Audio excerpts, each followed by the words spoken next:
Hey, hi, I'm Holly Elissa Bruno. I'm with my buddy Wavin. Denise, what you want to say to folk today? Hi, I'm Denise Rokicki. I'm waving. I'm We're glad to be here. Wavin. We're both glad to be with you. And here's, if you haven't done this program before or you're just joining us, we are two trauma survivors walking each other home. And whatever, what do you think when you hear about two trauma survivors walking each other home? Do you think like, ew, or you think like, oh, wow, that could be good to talk with somebody? So the truth is this. I'm going to ask Denise what her truth is, but my truth is I value very much being honest and not hiding things and not pretending that things didn't happen. I learned as a traumatized child to be an image manager and not tell anybody what was going on and not to feel and not to trust anybody, including in the family. So I shut down. I just covered myself up and shut down and lived as much as I could out of doors. But now I'm an adult and I don't want to live that way because it's not living, it's surviving. So, what we talk about in this program is how can we not just survive, which is what we know to do, but how can we open our hearts to living? And we've talked about a lot of stuff, like Denise is doing this great thing every summer. She is Ms. Monarch, and A she monarch mama. she's the Monarch Mama, and that's a beautiful thing that she does. And every summer, I give myself a gift to talk about self care. I give myself a gift of going to this 5 weekends of exquisite chamber music with students that are excellent. They're a genius, and they get to work with people like Yo-Yo Ma and in the past Pablo Casals and experts who donate their time to helping the next generations. And I sit in the front row and the tears flow down my face because the music is so beautiful and the connection between people so beautiful. And so those are two different things we do. So maybe what we could start off with is just asking you, folk who are listening, and each other, how do we every day live our lives so we're not just sleepwalking through our lives? Because I believe what I was taught to do is just sleepwalk through my life so that the big goal was not to get killed, not to get hurt again, not to get killed. And now my goal is different. So that's something we could talk about. But just in case you don't know about Monarch Mama, let's get an update from Denise about what it's like to be in mid August, a Monarch Mama. Like for years, it felt like for days, you were in the single digits. But now Yes, you have, girl, you got Innocence is one of the guys. And right. yeah, Yeah, so tell us what you do and where you are. I'm in Toledo, Ohio, and we had a very slow start this year. Although I found out last year I was trying to not do the monarchs. I was trying to tell myself, just don't do it this year. You're not in the classroom. You're not, Oh, bringing along, sharing it with kids or so I waited until I got a memory today in my Facebook memories. I released my first monarch last year on this day, oh, that's very different. and I still got to 69 monarchs. So, so far I've released already, I think it's 15, 14 or 15 monarchs, and I have 3 habitats. So I think I have about 30 monarchs right now. Like 30 in addition to the 15 that you've released. Yes. Wow, girl. So, I'm just going to ask this simple question. You just said something that I didn't know. And you didn't realize either that last year you didn't do them, you didn't start until later. Right. Because you thought, I'm no longer a Head Start teacher. I'm no longer doing this for the kids. I'm no longer doing it with the kids. So, what did you say to yourself about not doing it? Because you've loved it too. Yeah, I just didn't want to put it's a lot of effort, to make sure they're fed and their cages are clean and that everything's going good for them. So I just was like not gonna bother. So, but when I did start, oh my God, so many adults in my office were so interested in it. I ended up showing them how to hunt, and a lot of people did it. Oh, And good. a lot of people followed me on Facebook with all my releases. And so this year they requested that I name my butterflies. So I am. And also, I had two people that wanted to start being monarch mamas. One's a second grader at in the Toledo Public Schools, Great. and I also tutored her this summer. Great. And she currently, I gave her 5 eggs a couple weeks ago, and she reported, well, her mom reported to me today that they have 5 little caterpillars. So last year I gave her eggs. I gave her like 3 eggs, and she messed with them and they didn't work out for her. So, but this year she's following the instructions. And then I have another friend who's an adult who wanted to raise monarchs too. And we went out, we were going out in June. Remember in June I Remember? released like 6, Yeah. which is unusual actually. And they would come out with me. I'd call them up and say, I'm going to this place to look. I'm going to this place to look. And they would come and we wouldn't find a darn thing. It we've spent a whole month not finding any You monarch got it eggs. different places all the time or the same? I do. I have several places that I hunt. I also have my milkweed in my yard. But yeah. So I have plenty of places to hunt, but we didn't find any. And but then Wow. when I started finding them finally today, because I was really sick yesterday and I Yeah, I'm was at the sorry. cottage the day before, so and I was sick at the cottage too. But what Ah, happened, I got a little piece of bad dust in my sinus from the no. garage. Yeah, In the garage, that dust can get really tired icky. and moldy and right. Right. And it killed me. Oh, it was so hard. And but I did good self-care and I used the neti Do pot. I what you used the okay, neti neti pot. pot. Okay. And just in case, like I use the neti pot too. Now, just in case people don't know what the neti pot is, how would you describe that? A neti pot is a little device, small. It looks almost like Neti pot. genie, Oh, a Jeannie, like rub genie, it, right? right? And I do rub it when get rid of this because it cleans out, it washes out your sinuses with warm salt water.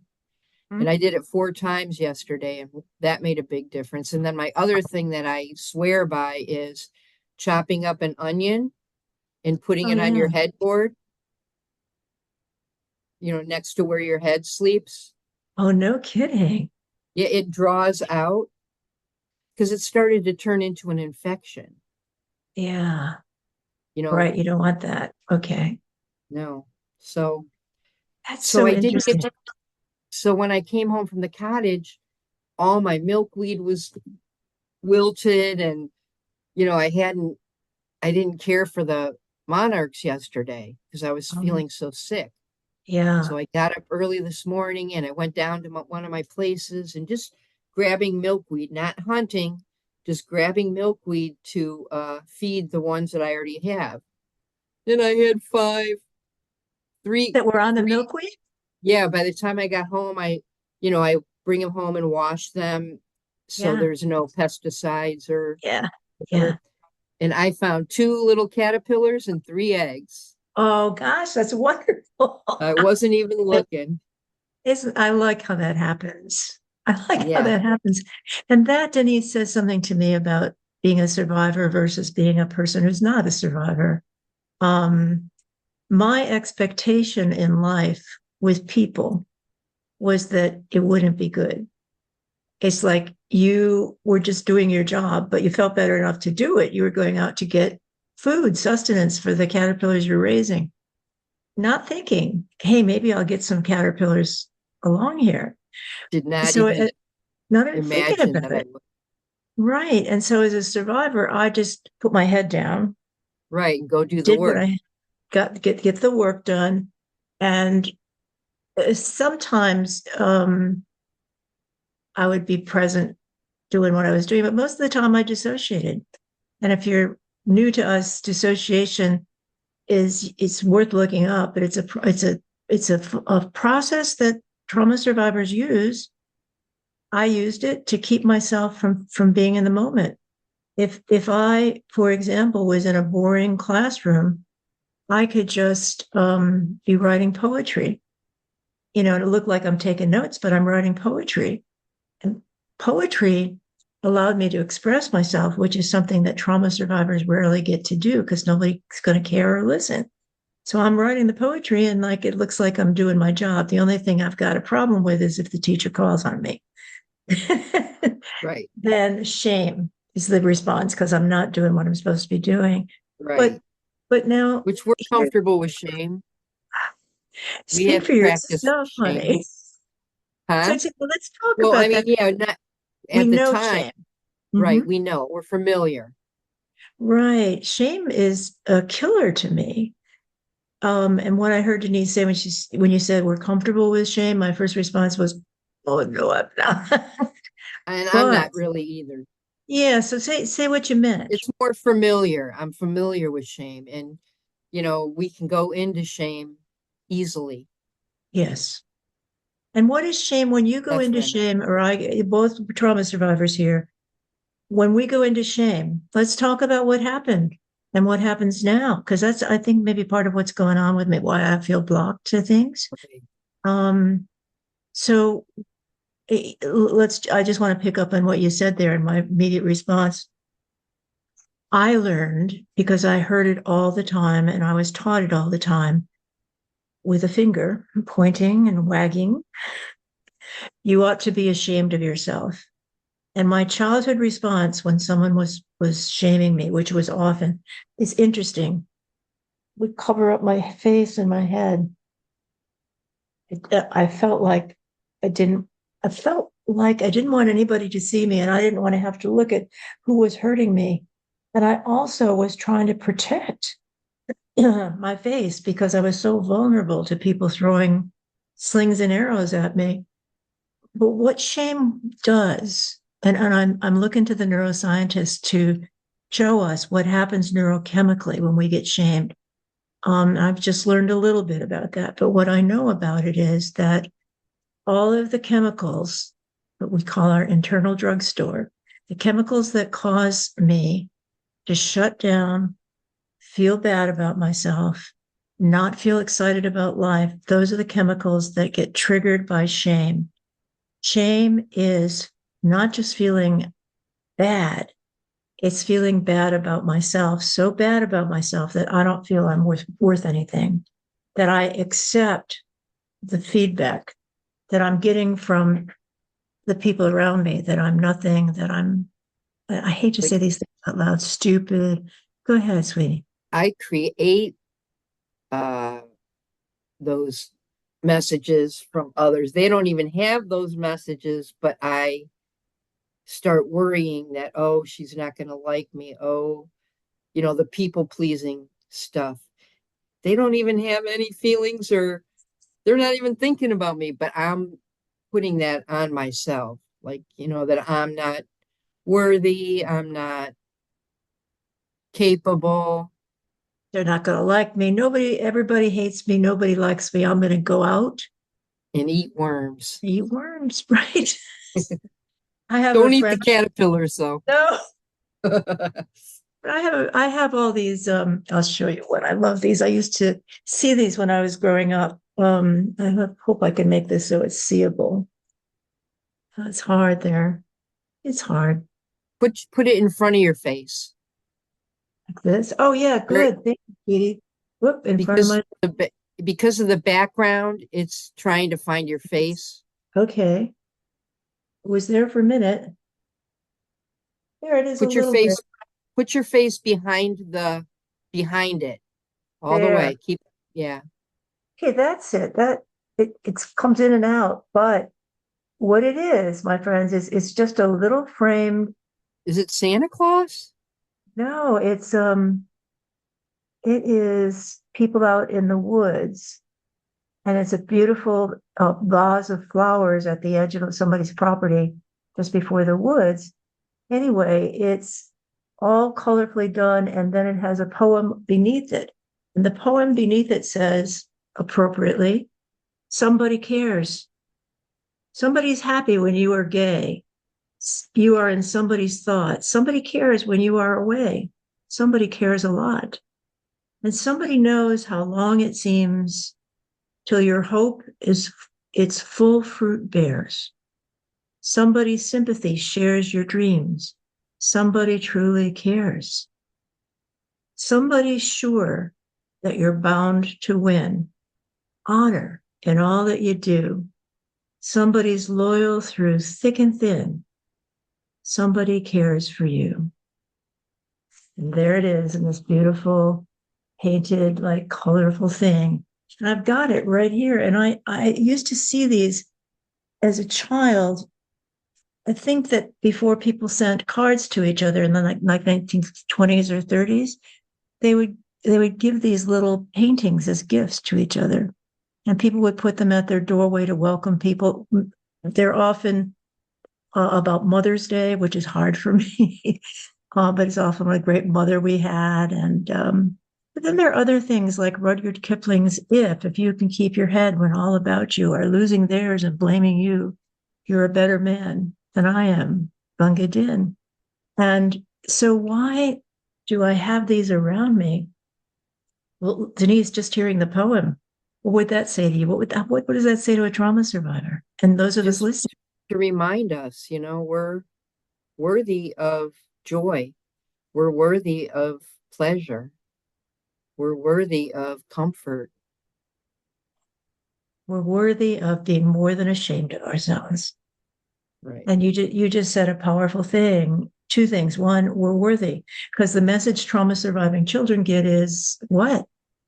You're just for this. This Right. is what you're good for, and that's it. You iron those clothes really well. We both got that message. Well, I didn't get the message that I did really well. I just didn't get beaten up about it. I did.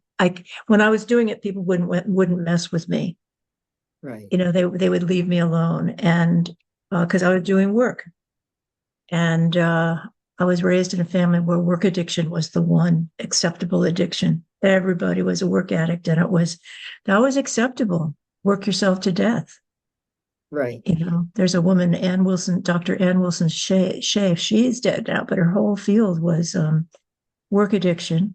She said two things. She said, work is the acceptable addiction in America. And I think in other countries too, where it's okay to just really work hard and we get rewarded for the selfless hard work that we did. And trauma surviving kids get it especially because the reward isn't necessarily praise. I don't remember getting praise. Praise was nothing that happened in my household, but being let alone, not being hurt, not being attacked, not being shamed. There were things I could do where no one would bother me. And we both had ironing, but one of the things was for me was cleaning the bathroom.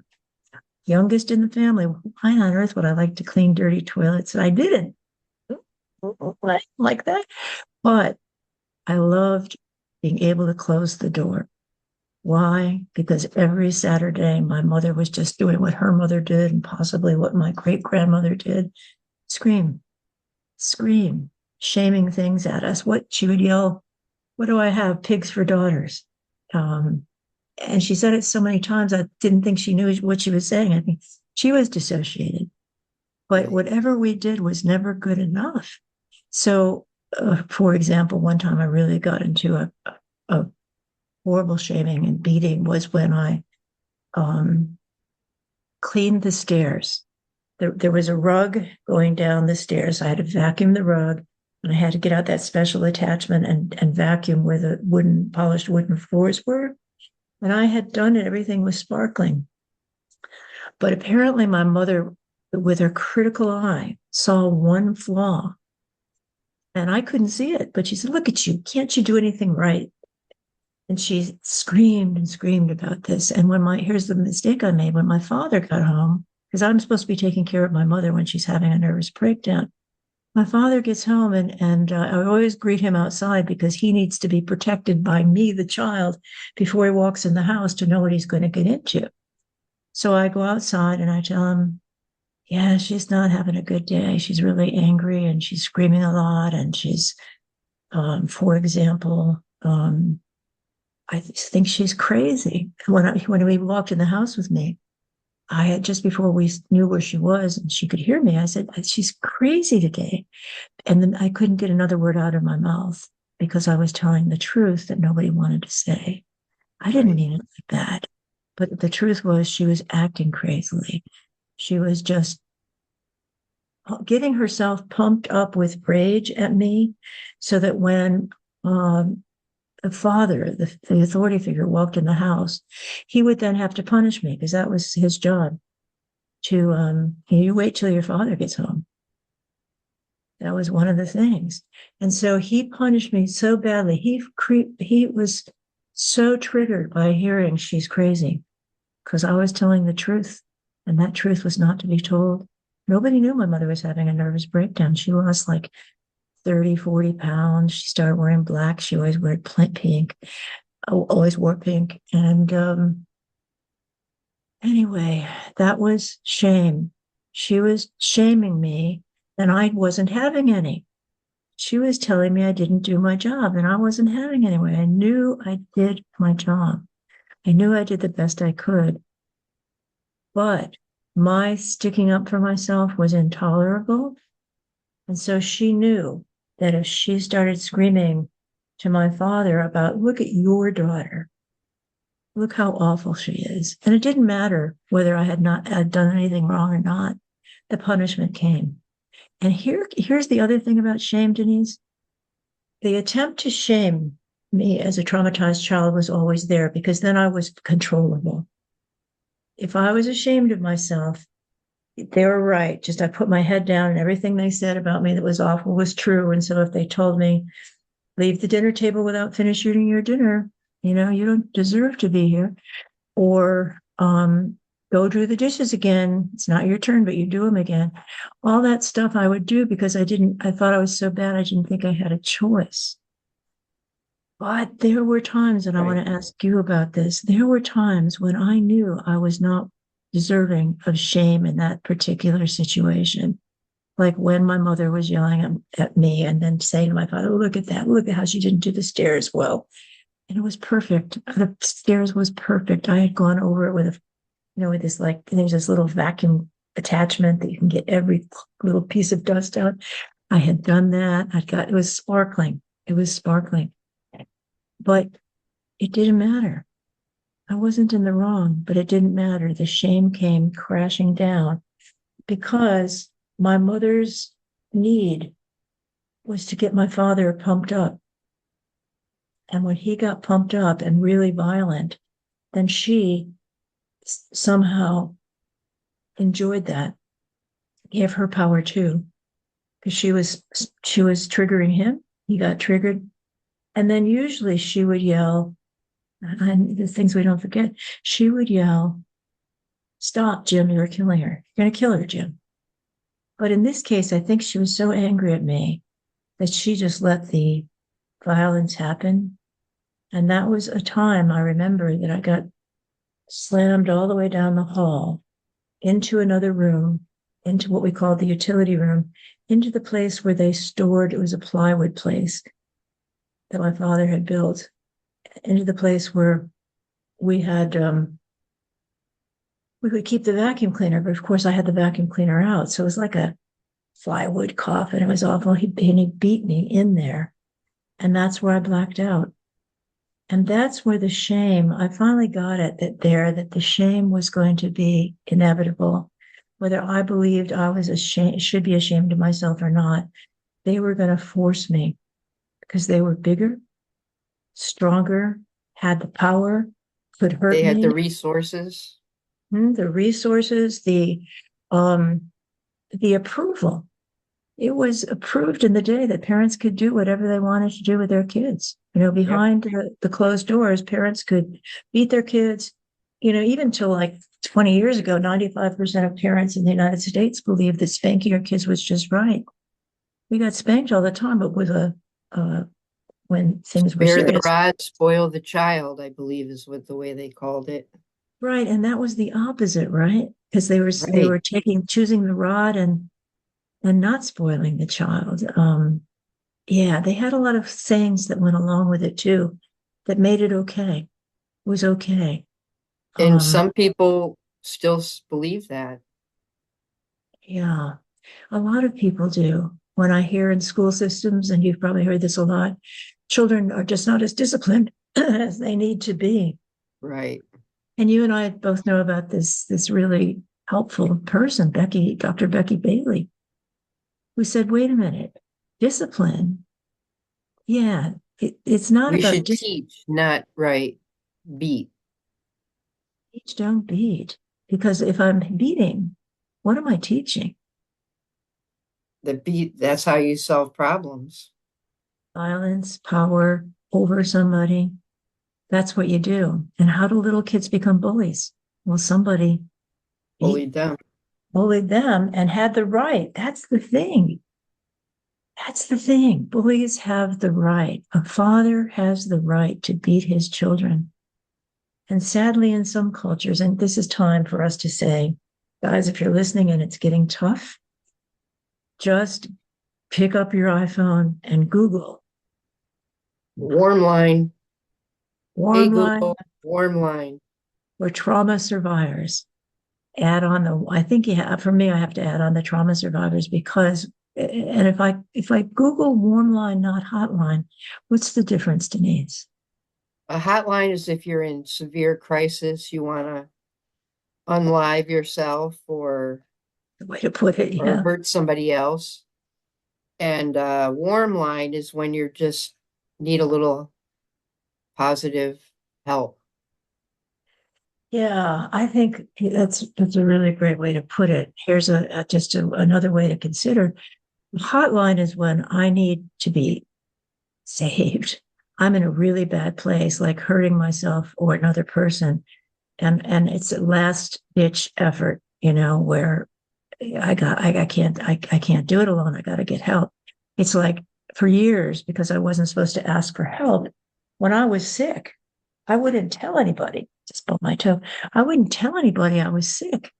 I, because I wouldn't get taken to the doctor. I was just supposed to like stick it out, including having like sinus infections and really bad coughs and just stick it out. Only if I couldn't walk to school in the snow was I allowed to stay home. And then when I got to stay home, all I got to do, we didn't have television to watch. I just got to stay in bed and sleep. That was it. But a hotline is for the crisis. And people will help you find the resources you need in a crisis and they'll talk you down. A warm line is about warmth is different. It's not like jumping out of our skin. Warm is connection. Right. I just need to connect with somebody. It says everything a trauma survivor needs as child or adult. I just need to have somebody hear me. And first to do that, I Believe need you. to believe me, hear me, believe me, listen to me, not be distracted doing other things, but really listening and showing that she's listening because she says, well, you just said, and like remembering what I said, giving me their full attention and not saying shaming things like, buck it up. You'll get, just come on, put a smile on your face, all those shaming things that, Pull up your bootstraps. nobody likes to see a little girl with a frown on her face. Put that smile on your face. And I, like a lot of women, learned the fake smile, it wasn't coming from the eyes. So I mentioned the warm line because now we didn't have this growing up, and many of us don't know about it now. But there is a warm line in the United States, in the majority of states, where I can call and just say, "Hi, I'm really hurting. Can I talk with somebody?" Yep, hang on, and we'll get you to somebody, and then the person listens. My son is neurodiverse, and when I was a single mom and it was just the two of us, he he would often need a hotline. His rage would escalate and he would get to the point where he needed to be violent. And when I could feel this escalating in him, and I could see that there was none of the things that I knew to do, like, come on, let's go out and work in the garden. He'd go out and break a hole. At least we'd then both laugh. Or I'd give him something to squeeze in his hands, a sensory thing. When all of the things that he just was escalating, and there was nothing to stop his escalation to getting to violence, I would say, Cole, you need to call the hotline. And he would, because he knew he had their full attention. So there were a number of times because that was back in the day when I was getting migraine headaches. And if I got a migraine headache, how could I take care of myself? How could I get out of sitting still without getting sick to my stomach? Or if you opened the door to my room and the light came in, it was like unbearable. So encouraging him to just call the hotline. I said, Nick, you can tell him anything you need to. And I could hear him, my mom won't do, my mom, but it de-escalated him. So that was a hotline. And there are plenty of times, do you think, that trauma survivors could you have used a hotline when you were a kid? Um, it wasn't available, so I don't really know. But a warm line I could have used Yeah. A for warm line sure. would have been more acceptable because we wouldn't have been ratting on our families. There was a Right. horrible, shame, shame, shame if you tell anybody about this. A hotline, looking back, I would never have been told. Well, I never knew about it either. I didn't hear about this stuff until I was much older. I didn't even know that there were psychologists and psychologists to help Right. until I was in my teens, late teens, and then, college and graduate school. I didn't know about that. That's what I dreamt of, is just having some adult that would just listen to me. Yeah, I And I didn't just, even go to therapy until I was 30, over 30, probably 40 actually. I mean, I belonged to an incest survivor support group, but my sister went to therapy when she was little, psychiatrist, and I was very jealous of that, but I never went to therapy. I was pretty old, 35 maybe. whatever age it is, I mean, I'm sad that it was 35 for you, and I'm sad that it was 23, 22 for me. Oh no, wait, I tried as an undergraduate. I think I was about 18 years old. It's like sophomore year. And I would study and I'd know the material. And then the blue books, back in the day, we had these blue books that you wrote everything in. And I'd look at that for certain subjects that my father told me I was stupid at, math. And you're not going to pass that exam. I did. But what would happen was I would get a panic attack. I'd look at the test and my mind would shut down and I couldn't hear anything. I couldn't see anything. It was as if I was underwater and everything was shaken up. And I would try to talk to myself, calm myself down, but I could barely even see the words on the test. And so after that, I went to the school. It was called the infirmary. Did you have an infirmary? Uh-huh. Because, you had to be sick to go to get help. So I got my courage up. I talked with other students, friends that had been to the infirmary and gotten help for troubles like this. So I walked in and I saw this man, and I'm sure that I looked like I was just fine because that's what I was taught to do, always look, you Right, know. right. And I walked in and I said, I can't do this. When I go to exams, I get I don't know how I go feel like I'm going crazy. I want to run out of the room. And he listened, but he almost immediately said, essentially, I don't have time for you. He used a phrase I didn't know before. He said, you're highly functioning. You can look at I only have space and time to deal with people that are really in danger. And I said, but I can't take it. Well, what's your average? I said, well, it's such and such. Well, that's a good one. I said, it's not good enough to get into graduate school. I can't, well, come on. So he just essentially said to me, I'm not going to help you because you are You're not presenting bad enough. yourself. You're not bad enough. You're not about, like, one of my friends was suicidal. And she was the first person that ever admitted that to me. And I thought, see, to me, when she said that, it seemed perfectly natural because I was taking care of my mother. My mother was self-abusive, suicidal. My father was narcissistic and a rageaholic. So any kind of mental state seemed not only normal to me, but something that was my responsibility to take care of. So when he said to me, basically, get out of here, my first response walking out the door was, okay, so I'm not as bad as I think. Right. That whole sad thing about, eat everything on your plate because there are children starving in Africa. Like this yucky spinach that tastes horrible to kids on your plate. You got to eat it, even though it makes you gag, because you should be ashamed of yourself if you don't eat it. So I'm walking out the door of this infirmary feeling like, oh, well, I guess I'm not that bad. But then sadness came over me because I had gotten no help. The next time I had a panic attack taking a test, no help.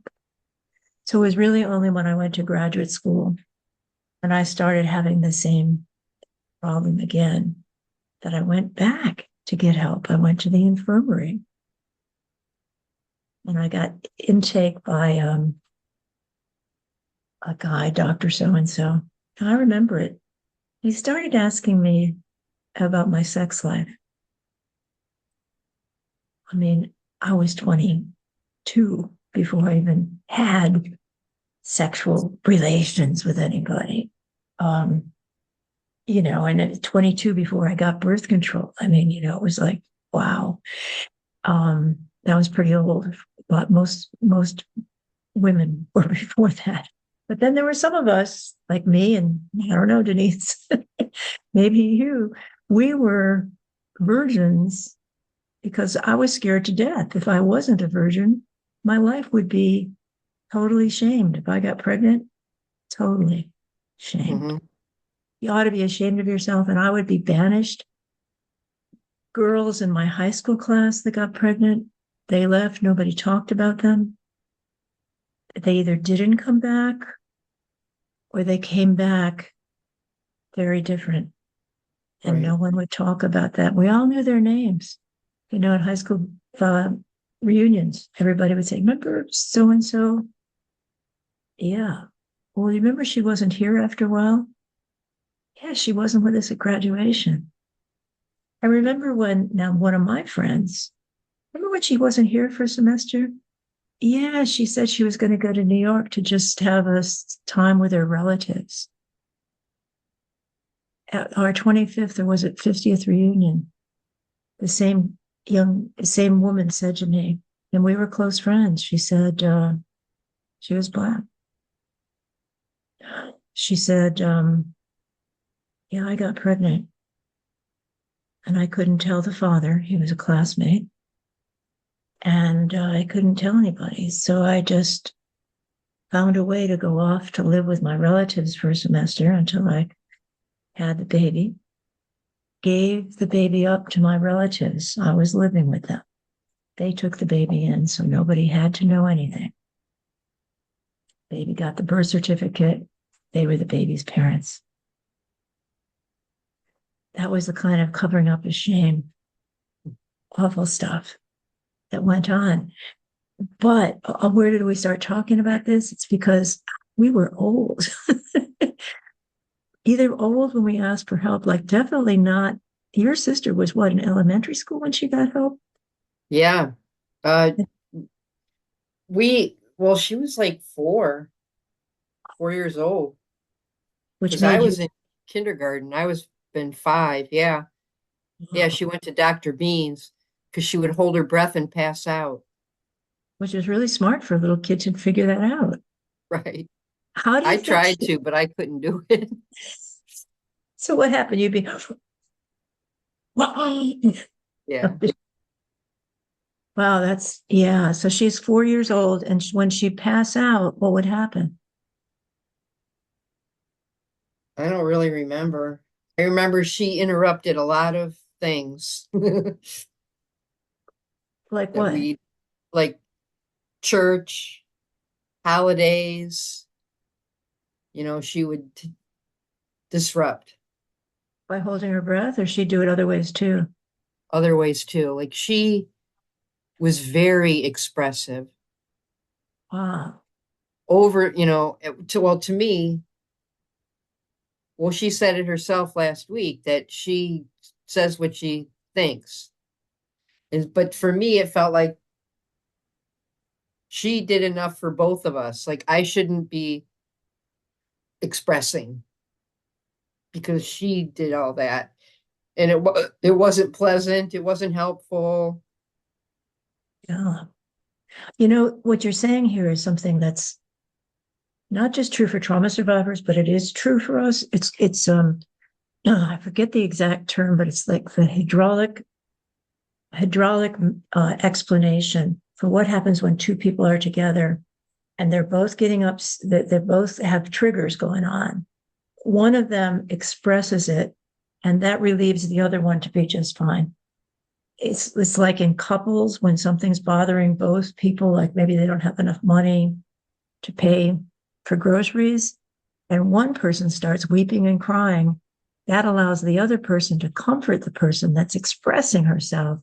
Both people get the bad feeling out, but the person who expressed the sadness, at least she got to be expressing of sadness, but the caregiver, which is often the traumatized child, didn't get the feeling out. We just got to Right. take, I was not a caregiver at all. I would just try to get away. and yet, yes, that was your desire to There was flee. no care there, nobody was being caring. They were pissed. So if you were upset, if you were crying to your mother because you had just gotten hurt, what would happen? I wouldn't cry to them. Debbie would cry, and that was so annoying to everybody. So I just learned not to. So what would happen to her? Would they take care of her, or would they get really upset with her? Isolate her. She got a lot of spankings. She got a lot of spankings. She was already crying, and she'd get spankings.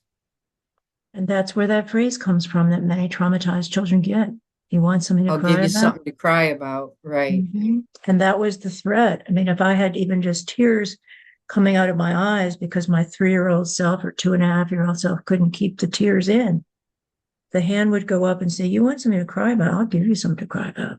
And it was Right. never said with any compassion. It was, "Your job is to shut up and Right. not bother me. And your job is to control your emotions." In fact, my parents, I realized their way of raising babies was not to cuddle or snuggle, just leave the child alone to figure out on her, figure it, she'll figure it out. She'll figure it out. So we were left to cry ourselves to sleep, but nobody could hear us. We weren't supposed to cry, but it's awful, awful message. But there's your sister who cried and got ashamed, got hurt for that. But at the same time, she got help. She's one of the Yeah. few people I know that got This help this is why, because our father died. when you were And 4 so, and she was 2, right? right, or 3 or something. Yeah. 3. But Yeah. our so we were I don't know how the universe, they came and did a child study at our house. God, and this because, was 1960 something, 50, 60. yep, 60s, Wow. early 60s. Yeah, the University of Toledo came and did a child study, and I think that's when, I don't know, if she was here, she could tell you exactly what happened, but What that's when you? she got Okay. sent to the psychiatrist. So she stayed at home, but she was sent to the psychiatrist. She would just go to the psychiatrist for weekly meetings, but it was assigned to my mom, not, my mom didn't look it up in the phone book and try to find help. My It mom was was just assigned, she right, had to do it. She had to do it. right, right. What is was there any care for you at that time? Were there two of you or three of you?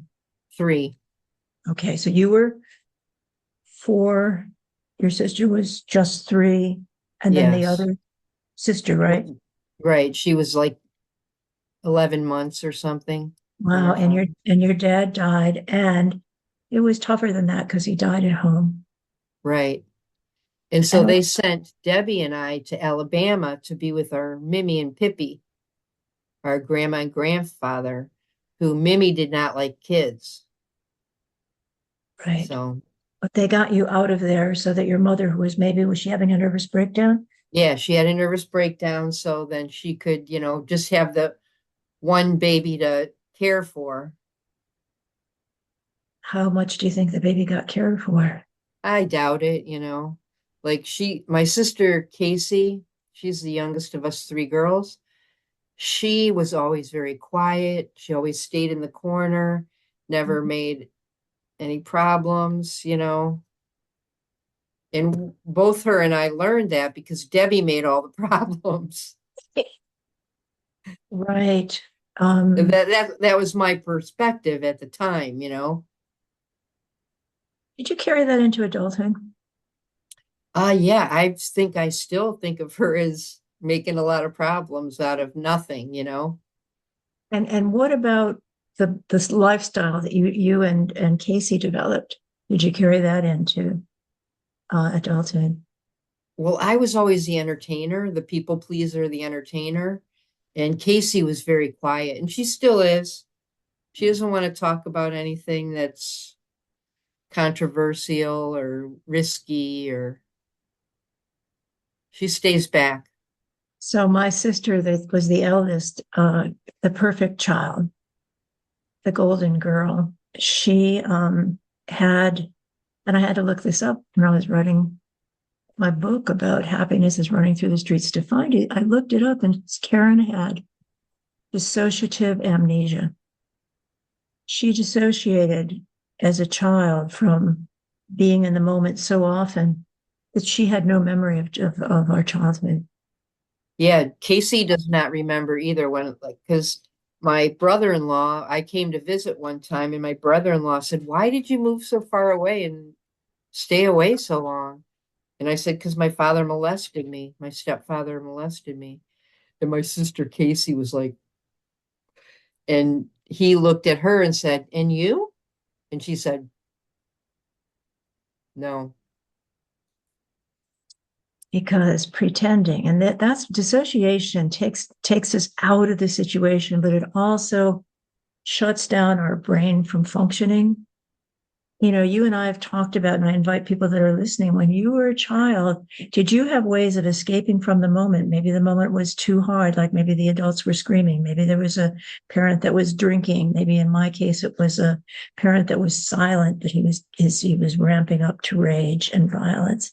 And I could feel it. The house wasn't safe. So I couldn't get out. I couldn't leave the house at midnight. Had to stay in the house because we couldn't reveal to anybody else what was going on. I don't think they would have cared that I was out in the cold because I did go out in the cold during the day and they didn't care because they couldn't care because they were so harmed and damaged themselves. But dissociation meant we could be in the moment, but be someplace else. So Right, Denise and I had very different ways, but they were similar. Denise, you had the angel, right? And she would right. come. Yeah, she came and taught me how to fly over the trees. Did you ever name her or could you describe her?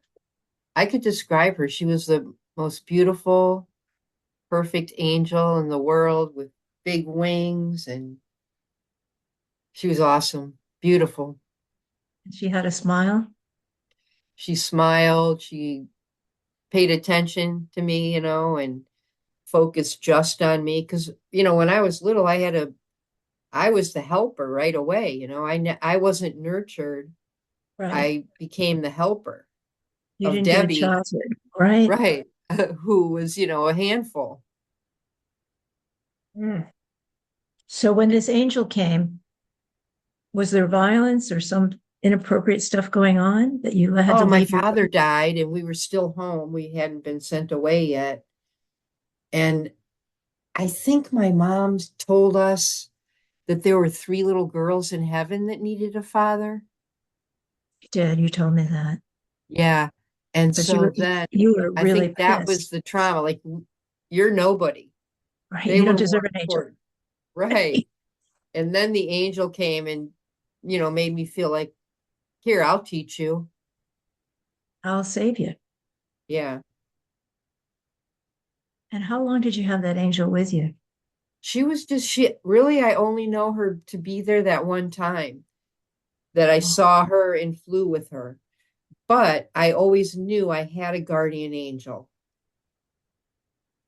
She was my guardian angel.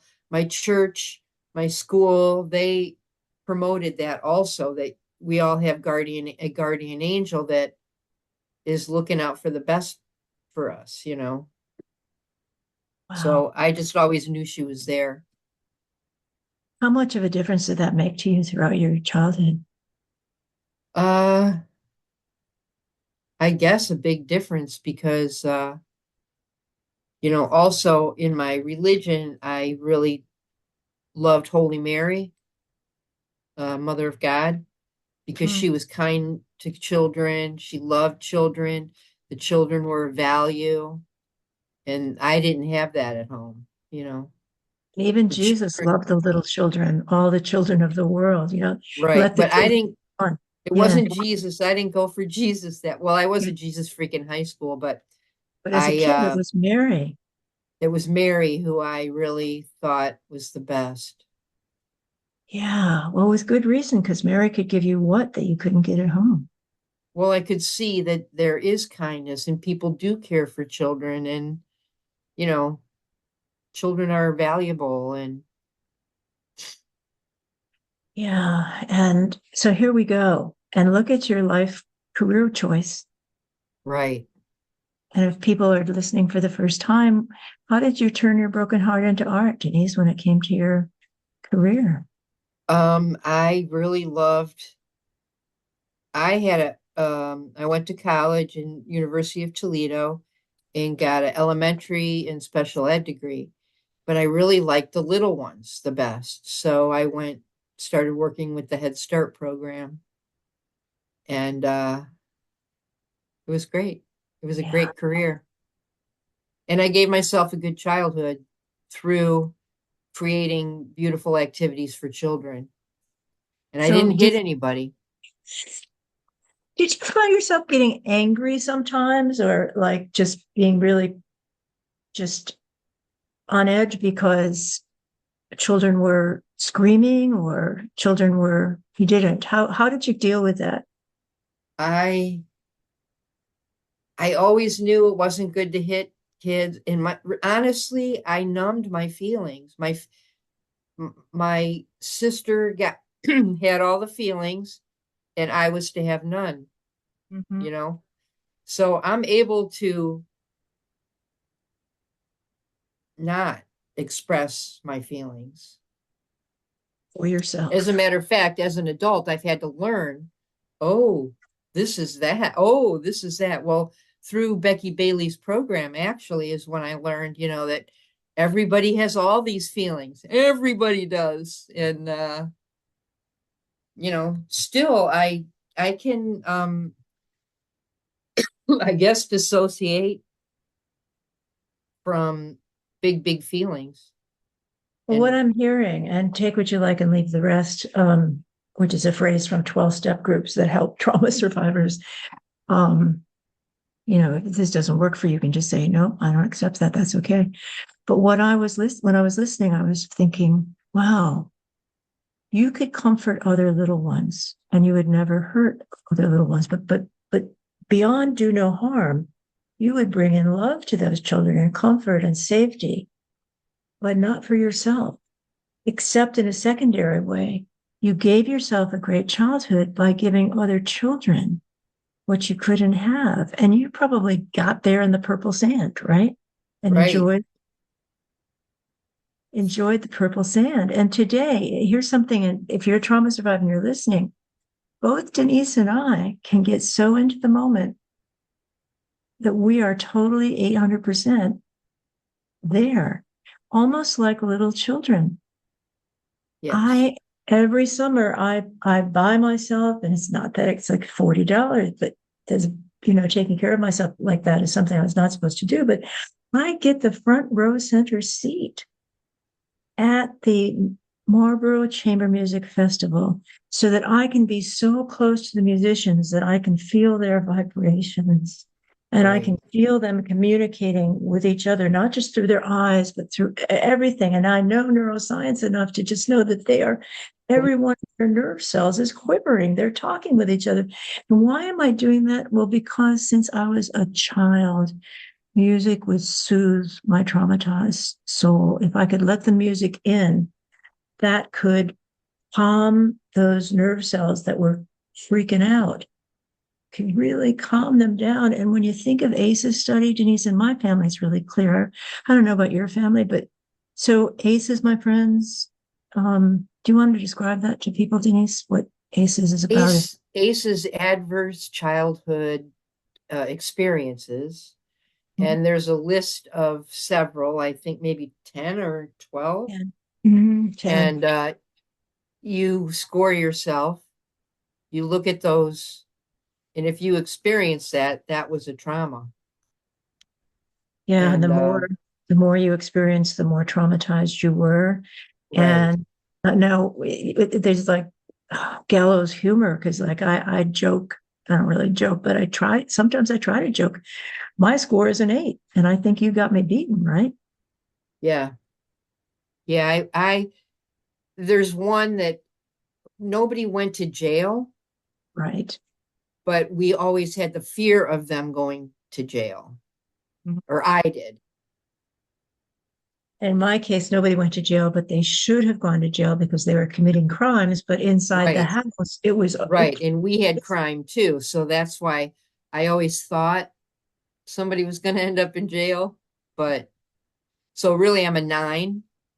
yeah, I gotcha. Well, I'm a 9. Because I Ah, didn't check that one off. But I did check the one off that said you lost a parent, which literally means what happened to you? Your dad died. right. But I lost parents because narcissists can't be parents. They can't see children. And my mother with her psychosis was just not there. So I Right. did not have parents. I raised myself and I raised my parents. So I checked that one off. And but what the reason I'm bringing this up now is that the more of those we have, and you get above 4, and it starts to get serious. Right. There have been like directors of early childhood programs have worked this through with their staffs, and most staffs have at least 4 of these. And the one study that we've got says that 58% of early childhood professionals are trauma survivors. And so why I'm saying this is because when we were taught those things like don't talk, don't trust, don't feel, oh, you're right, because we got about 10 minutes left, 9 minutes actually. Um, when we're taught that, something happens to our bodies.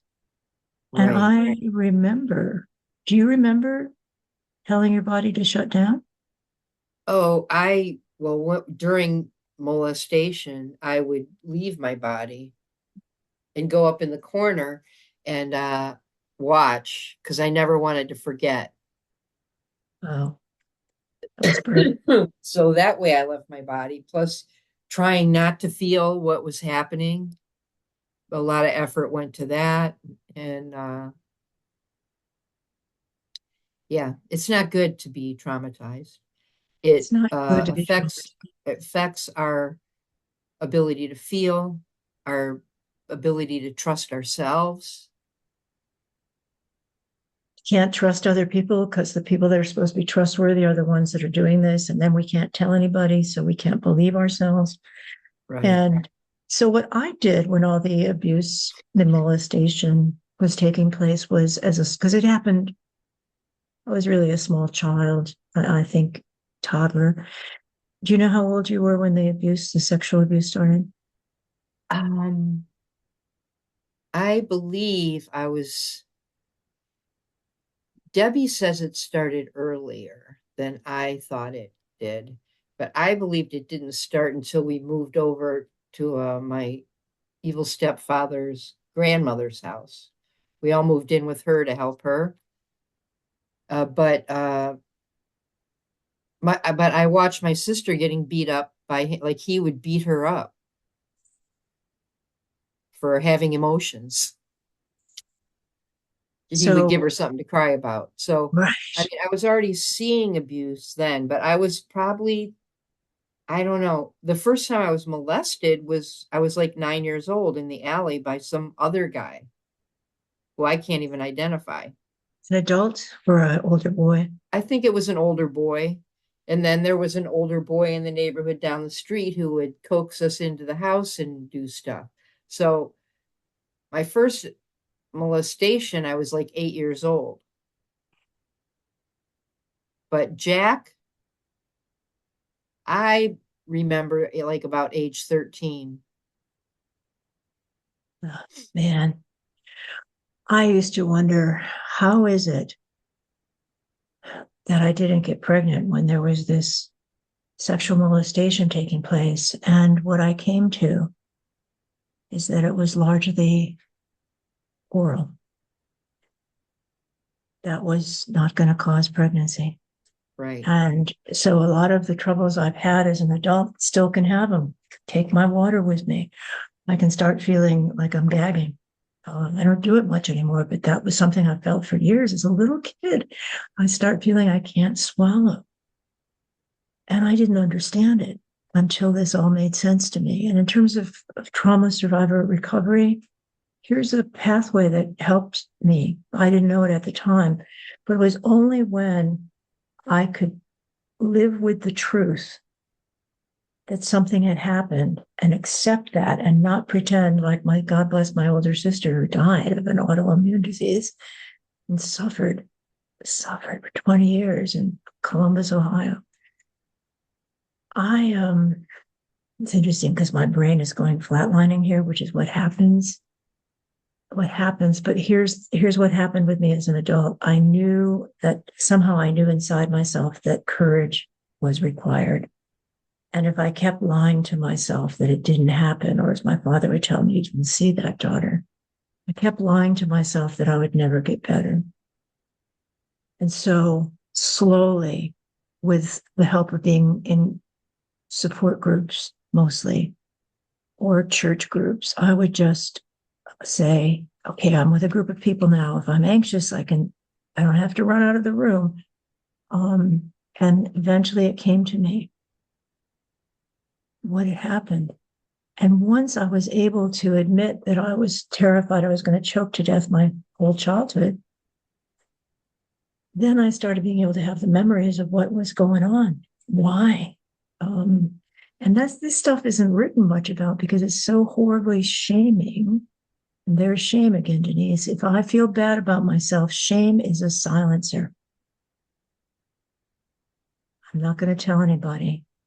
And I am the only person in my family of origin that says that there was incest going on. Nobody else would own that. And of course, that meant I would get exiled, which I was, disowned, which I was. So there's a high cost for telling our letting for telling ourselves the truth. It's so much easier to just pretend nothing was going on.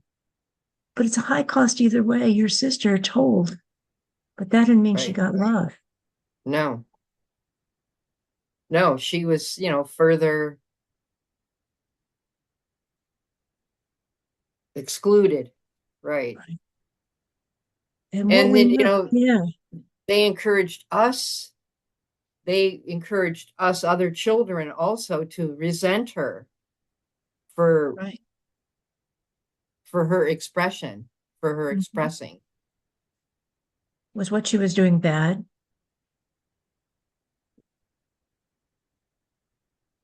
No, she was How would you? just expressing. She would speak. She did get pregnant early. Her boyfriend stole money from my mom's purse. I mean, there were bad things too, but uh no, it was the expressing. So that I think we're saying it in different ways, but maybe we're saying the same thing. And I would invite the people listening. Expressing to Denise means saying it, saying, I'm really upset. And here's what's going on. Expressing to me means, don't you ever tell anybody anything, nada. So zip the lip, pretend to smile. Don't ever, no, it's not just about having feelings to express. Don't show any emotion and don't reveal to anybody what was going on. I had an uncle who was in the Navy. And when I had my first son, when he came from Korea, my only son, and he came from Korea, I took him to visit my mother's family. I felt that was a healing thing to do. And my uncle said to me, "You were an angry teenager. You were an angry teenager." And I knew it was the truth. He said, "You just wouldn't say anything. You sat there and you were so angry." And what came up to me inside of myself, well, if you were being incested, you would have been angry too. But of Right, course, I couldn't begin to say that to him or to anybody. And there were all the adults from the family where the grandfather had molested the daughters. And so it was right. just getting passed on. So I knew to just smile and not say anything. And I was like, when Cole came, I was 38 years old. 38. So Denise, we need to start wrapping up and let's look back on the kinds of things we talked about today. What of them matters to you and has helped you reclaim yourself? And even an ass, excuse my French, even a backwards ass backwards. Something that really helped me was I thought I had zero feelings because I had stuffed everything, and Debbie was the expressor, I was the non-expressor. Mm-hmm. And so something that really helped me was a project that I did with a therapist, the first therapist I went to, and which was to list, it was a thesaurus project. I went with each feeling and wrote every word that I could come up with that went along with that feeling. And I learned that, yeah, I do have feelings. They're just milder than what my sister Debbie had. And why do you think they were milder? Uh, I mean, I recognize them as milder. I never really thought I was expressing, you Mm-hmm. know, but I just recognize that it doesn't have to be rage. It could be awkwardness. Mm-hmm. It doesn't have to be hysteria. It could just be crazy thoughts. Right. And So all of I those, learned that yeah. I did have feelings, but they just were milder. And what was it like when you discovered you had feelings? It was quite good. Um, that job was in Richmond, Virginia, and I started doing a feelings buddies type deal with the kids at school, and I What did was that, actually what did preparing that, kids for Head Start. yeah. So what was one example of being, what did it mean to be a feelings buddy with a kid? Well, I had a feelings chart. So when a kid had a feeling, I would, encourage them to find their feeling on this chart. So that's how I started learning about feelings, was through the kids having, anger, sadness, tired. You're just tired. Tired for me often was a cover up for grief, Sadness, grief, despair, sadness. Yeah. excited. I had on there. I had only 6 feelings on my original chart, and that's how I have healed to the Hmm. point that I am, is through teaching children about feelings. Yeah. We often heal as trauma survivors by helping others. And of course, I'm helping myself. When I want to learn something, I just dive into it. I learn everything. And I go off on this tangent. And it's not a tangent. If something raises a question, it's like emergent It's a curriculum. focus. Oh, it's a focus. I say, I can do that for days. And part of that is that I'm getting toward the feeling too. I'm Right. getting toward the feeling. There's joy often in this, if I can just keep discovering. And joy often comes from just having an aha moment. Ah, now I understand. Now I understand why Right. this happened. So if I were to answer the same question about how did experiencing this stuff as a child help me reclaim my sanity as an adult, I would say this. I have come to see throughout probably the last, well, 36 years, I've been going to trauma survivor groups. And for the last 10 years, as of September 8th, I've been going to groups that are specifically formed for trauma survivors. The other groups would be called like Alcoholics Anonymous. I wasn't an alcoholic, but I had it in my family, and of course, you had the same kind of trauma coming up from that. Like people hated themselves. But And they now, had adult children of alcoholics too. That was a right, and offshoot. that was what it was called, ACOA, and I started going in like 1980 something, 88 in Cambridge, Mass. And they were good because it was not we weren't stopped. And these other programs, you had to get off the pity pot. You couldn't be feeling bad for yourself. That was like people could yell across the room, get off the pity pot. In adult children of alcoholics, we could say, well, when my father drank, this happened because we were healing from that. But in my case, both of my parents were one generation from abusing substances. They were they were the results of an insane environment. And so my father was a rageaholic and a narcissist, and my mother was psychotic. But when I went to those meetings, it allowed me to say a little bit more, and that was helpful. But I still would get shut off. So it's only in 10 years, and my anniversary is coming up on September 8th, that I was able to say, yeah, I grew up in a household that was really dysfunctional. It was so dysfunctional, and it was okay to talk about that, although there were a lot of people that couldn't hear it, so they didn't want me there.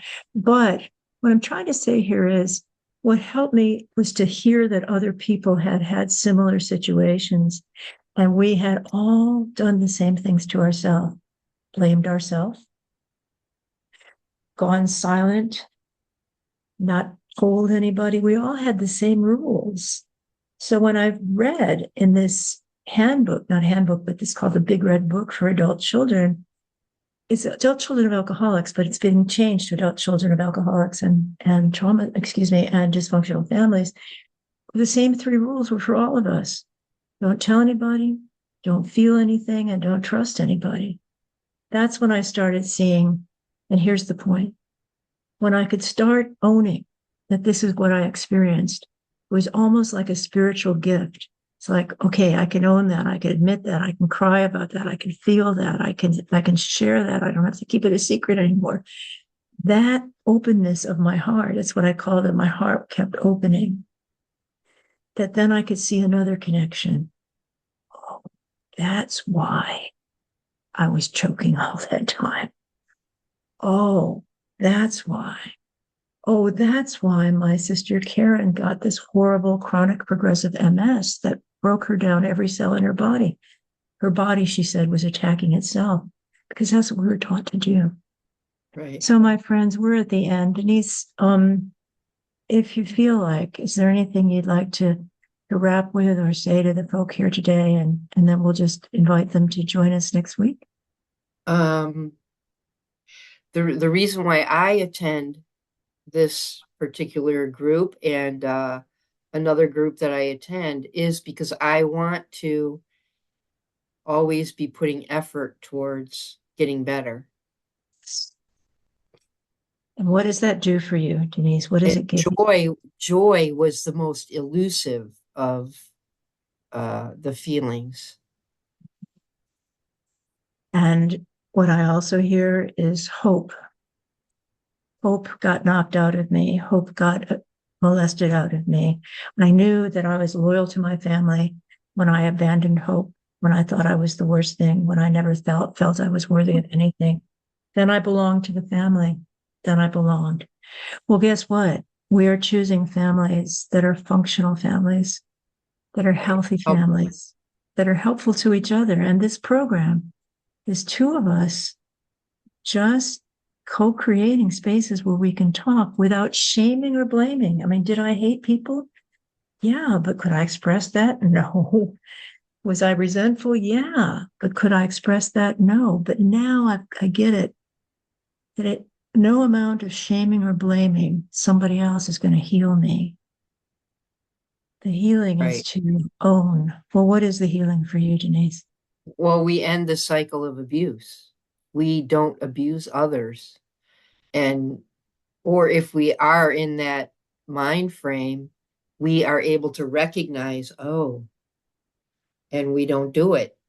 Right. Or we're able to apologize appropriately and genuinely that that came from this, not from this, or That's it. And the other thing that is a lifelong journey for me is learning that if I hurt myself, that's just as important as hurting other people. Hurt people hurt people. So I'm only hurting a person if I'm hurting myself. So we can talk more about that. And folks that are listening, I invite you to just, well, my hope is that as you hear us just telling the truth and not shaming or blaming anybody, just and not falling apart. Although there are times we've cried in this program, we always have our water ready and we've got that phone number we can call. It is possible with connection to walk each other home and to find our way home. And that's what this program is about. So we invite you. And we'll see you next Monday see you next at week. 3 if you're on the East Coast of the United States. And by then we'll get a report from Denise about how many butterflies she has set free to live their lives because she's a monarch mama. The ones that are coming now are going to Mexico. Where did the This is other the this is the go? great generation that migrates back to Mexico. So we What can happened say to her? adios. Adio, adio. Adios, my